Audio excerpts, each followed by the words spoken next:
నమస్కారం robo news కి స్వాగతం. ఈ రోజు వార్తలు.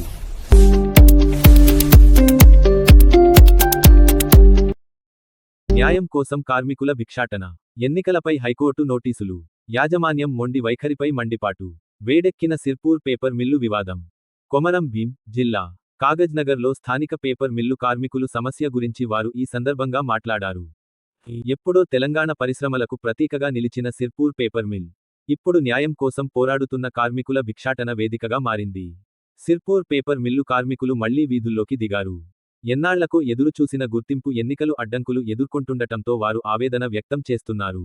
యాజమాన్యం మొండి వైఖరితో హైకోర్టును ఆశ్రయించడంతో కార్మికుల ఆశలు మరోసారి నీరసించాయి.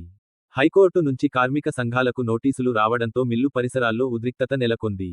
ఎన్నికల అధికారి, లేబర్ శాఖ డీసీల్ రాజేశ్వరి నవంబర్ 3లోగా కార్మికుల జాబితా పంపిస్తామని హామీ ఇవ్వడంతో కార్మికుల్లో సంతోషం నెలకొంది.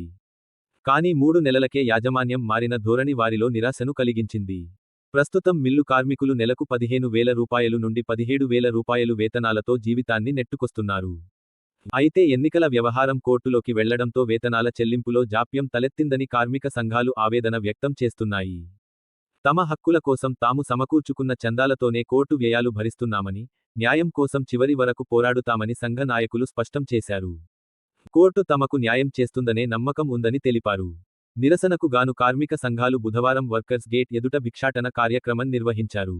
కార్మికుల కష్టాలు, హక్కుల కోసం ఈ పోరాటం కొనసాగుతుందని నాయకులు తెలిపారు. ప్రభుత్వం, యాజమాన్యం, లేబర్ శాఖ మూడూ నిశ్శబ్దంగా ఉండటం పట్ల కార్మికులు విసుగెత్తుతున్నారు. ఎన్నికలు, హక్కులు, వేతనాలు అన్నీ కోర్టు చుట్టూ తిరుగుతున్న ఈ పరిస్థితిని కాగజ్ నగర్ చరిత్రలో మరో మచ్చగా కార్మికులు అభివర్ణిస్తున్నారు. ఈ కార్యక్రమంలో సంఘం నాయకులు ఈర్ల, సతీష్, నగరం గణపతి, శ్యామ్ రావు, రాజేష్ యాదవ్, రాజమోగాలి, శంకర్, కార్మికులు పాల్గొన్నారు. నమస్కారం. తిరిగి మళ్లీ వార్తలో కలుస్తాం.